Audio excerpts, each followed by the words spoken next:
요한계시록은 누구를 위한 계시의 말씀인가요? 1차적으로는 당시 소아시아 지역에 존재했던 일곱 촛대로 상징되는 소아시아 일곱 교회를 말합니다. 소아시아 일곱 교회는 당시 지리적인 위치로 보면 아나톨리아 고원까지 이르는 소아시아의 서부 전역에 걸쳐 있었습니다. 로마의 영토였던 에베소, 서머나, 버가모, 도아디라, 사데, 빌라델피아, 라오디가에 위치한 각각의 지역 교회들이 요한계시록의 1차적인 수신자입니다. 그래서 요한은 요한계시록의 문을 열면서 이렇게 전하였습니다. 요한은 아시아에 있는 일곱 교회에 편지하노니.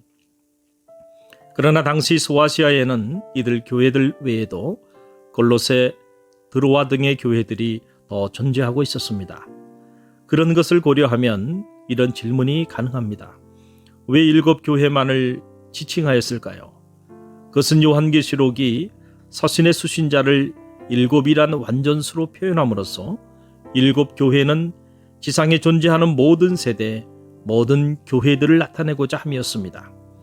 성서에서 일곱은 창조, 안식일, 안식년, 희년 등과 관련된 완성의 숫자였습니다. 그래서 요한계시록은 일곱이란 숫자를 상징적으로 사용하고 있는 것입니다. 일곱 별은 일곱 사자를 상징하고 일곱 금촛대는 일곱 교회를 상징하고 있는 것입니다.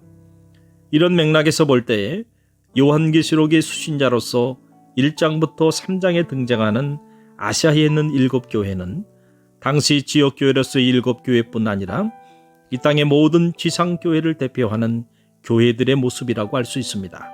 그래서 요한계시록 2장과 3장에서 선포되는 각 교회를 향한 메시지는 언제나 모든 교회들을 향한 성령의 외침으로 그 끝을 맺습니다.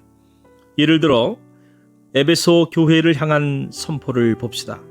그 결론 부분에서 귀 있는 자는 성령이 교회들에게 하시는 말씀을 들을지어다. 이기는 그에게는 내가 하나님의 낙원에 있는 생명나무의 열매를 주어 먹게 하리라. 그러나 신천지의 이만희는 천국의 비밀 계시록의 진상에서 종말에 초점을 맞추면서 일곱 교회는 장차 말일의 아시아에서 나타날 예비된 일곱 교회를 요한이 환상 가운데 소급하여 본 것이라고 주장합니다. 그리고 그 아시아는 동방, 지금의 한반도를 칭한다는 허무맹랑한 주장을 합니다.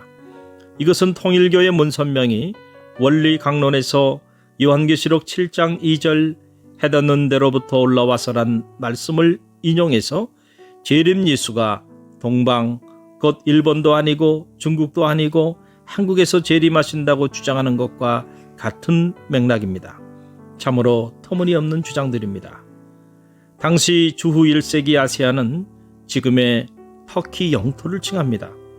그리고 그 아시아의 일곱 교회는 아시아뿐 아니라 이 땅의 모든 지상교회를 대표합니다.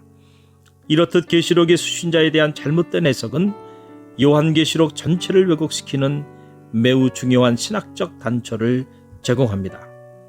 요한계시록의 영적인 주제는 교회입니다.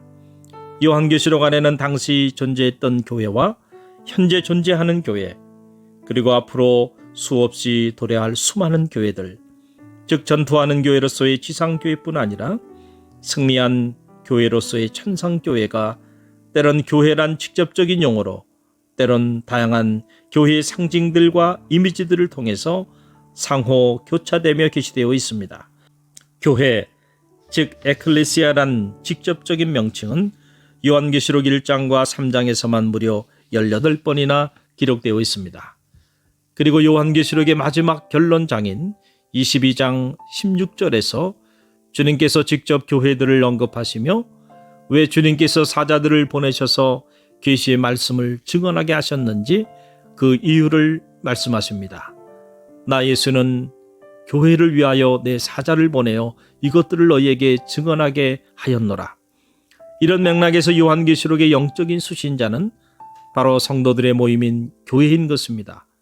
그래서 요한계시록의 시작과 끝은 교회로 시작해서 교회로 끝을 맺는 것입니다. 그 외에 요한계시록은 전체 장에 걸쳐서 교회의 직접적인 용어 대신에 그리스도의 몸이라는 은유적 시각에서 교회의 상징들 혹은 교회의 이미지들로 교회를 칭하고 있습니다. 예를 들어 종들과 형제들, 나라와 제사장, 촛대들, 남은 자, 흰옷 입은 자들, 성도들, 14만 4천, 셀 수 없는 큰 무리, 거룩한 성, 여인, 부르심을 받고 택하심을 받은 신실한 자들, 나의 백성과 그의 백성, 신부, 이스라엘의 12지파와 어린 양의 12사도들이 그러한 예입니다.